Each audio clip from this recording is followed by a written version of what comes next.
Hello, my name is Sunyoung Park, and I'm going to introduce a paper unlocking the potential of fully homomorphic encryption. I will introduce what is homomorphic encryption is, and then some related concept as well. And I'm going to show you the proposed solution that the authors address in the paper, analysis as well, and then I'll finish with the results. So what is fully homomorphic encryption? It's a cryptographic concept designed to enable secure computations on encrypted data. So in modern world, without FHE, when you send your data to a third-party company, third-party program that is going to process a computation on your data, we usually encrypt our plain text, and then when it arrives in the third-party program, it is going to be decrypted to be used in the calculation, and then when the calculation is done, they are going to encrypt it again to send back to us, and then it's going to be decrypted in our device. However, with FHE, we send encrypted data, and it is not going to be decrypted in the third-party program. The calculation is going to be performed on the encrypted data, and it is going to be eventually decrypted when this arrives in your device. So it is a lot more secure to protect our personal information and our data, of course. And this allows for homomorphic operations where arbitrary computations are performed on the ciphertext, and the result is equivalent to what it would have been on the plain text. And this FHE, the details of it can be differ from each other based on the developer's choice of FHE schemes, tools, or libraries.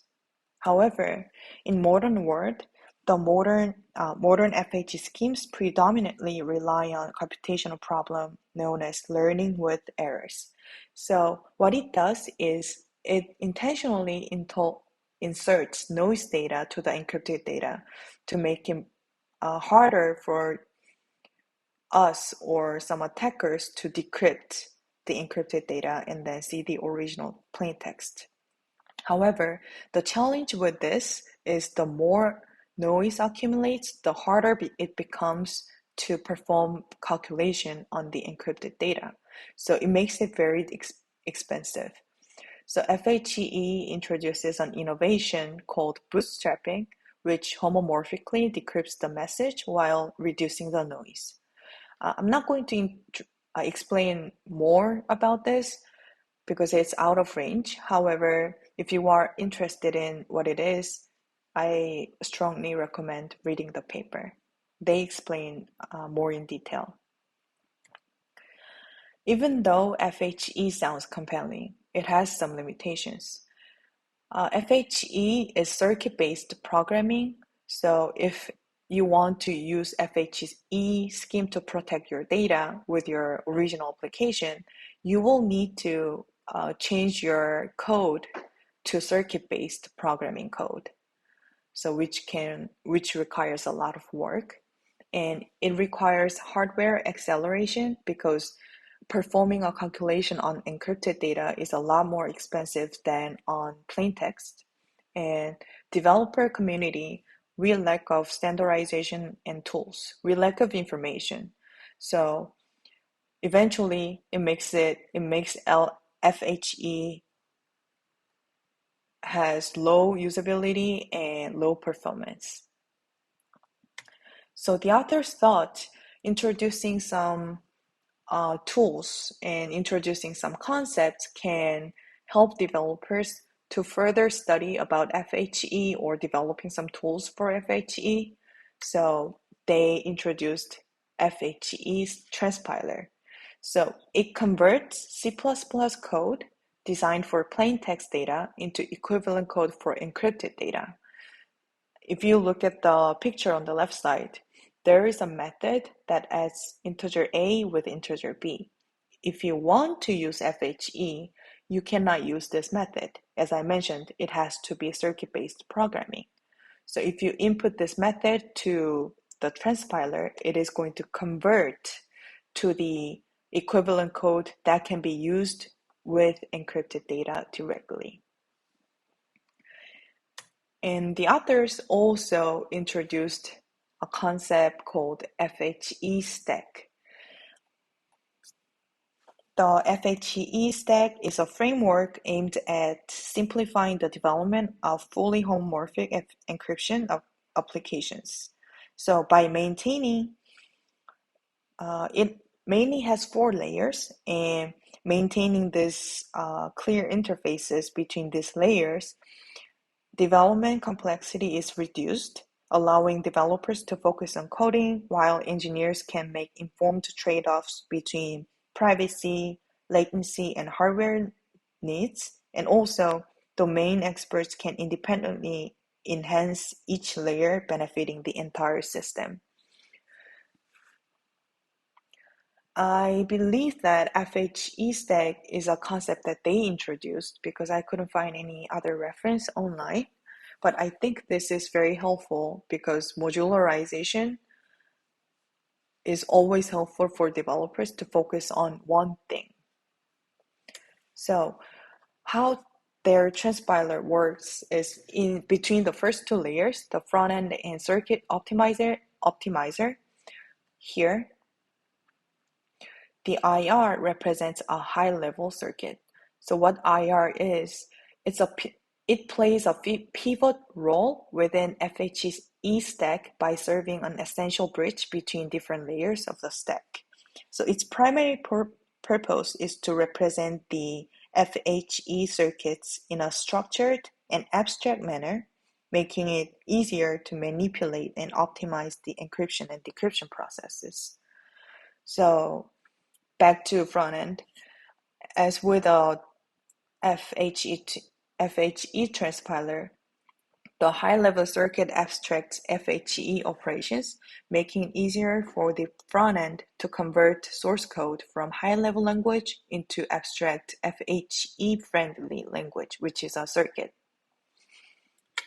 And in the middle end, the transpiler converts the high-level circuit IR into lower-level circuit suitable for selected architecture. So if you see here from the front end, it changes the original programming language to the circuit, and then in the middle end, they are going to see the circuit metadata and the selected architecture that is used for FHE, and it is going to optimize that FHE circuit based on the selected architecture. And in the backend, transpiler focuses on generating optimized code for the selected crypto system and hardware backend. And eventually in the math hardware adapter, this layer specializes in the implementation of mathematical operations and ensures that cryptographic primitives are adapted to the capability of the hardware, of the target hardware, of the used hardware.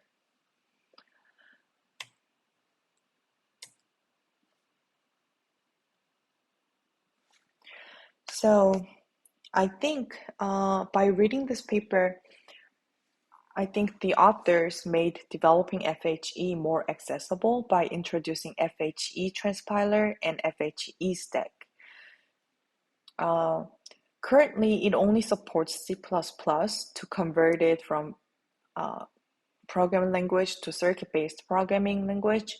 However, I think that eased a lot of burden on developers to further study FHE and develop it further as well. And they even illustrated the roadmap towards making FHE more practical and accessible to a wider range. So for instance, enhanced IR. As I mentioned, its primary purpose is to represent the FHE circuits in a structured and abstract manner, making it a lot more easier to manipulate and optimize the encryption and decryption process. And if we can enhance that further, that encryption and decryption process can be further optimized, and then it's going to be a lot easier for developers to manipulate. And modular design and extensibility of FHE transpiler.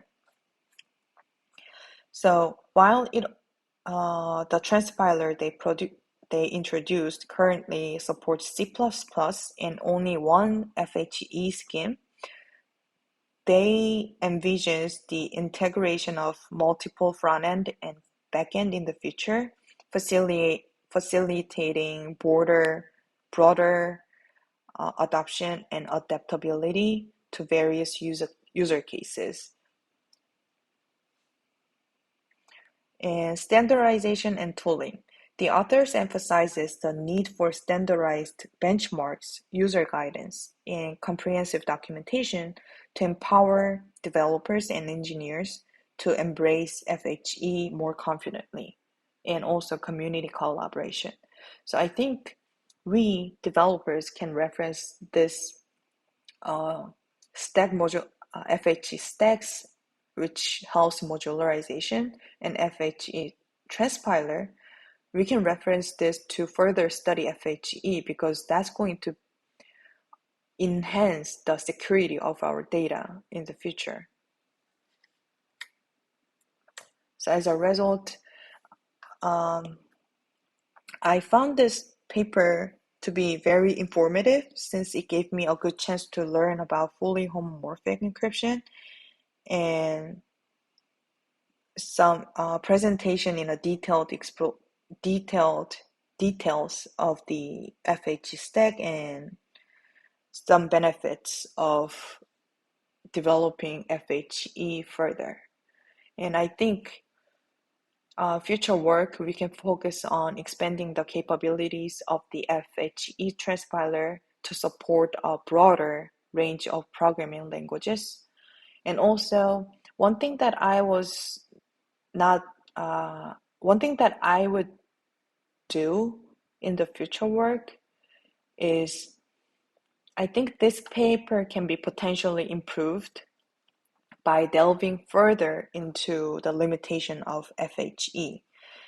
I think I would consider a more comprehensive exploration of the limitation and challenges associated with FHE development because deeper analysis of potential roadblocks or areas where FHE might not be suitable could provide more well-rounded perspective. And if I think finding use cases where FHE is not very ideal could also help give some insights about FHE to the developers for future studies.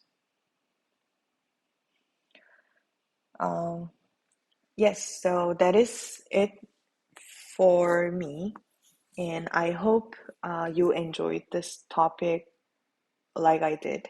And I really think this can enhance the security of our data a lot, like soon in the future. Thank you.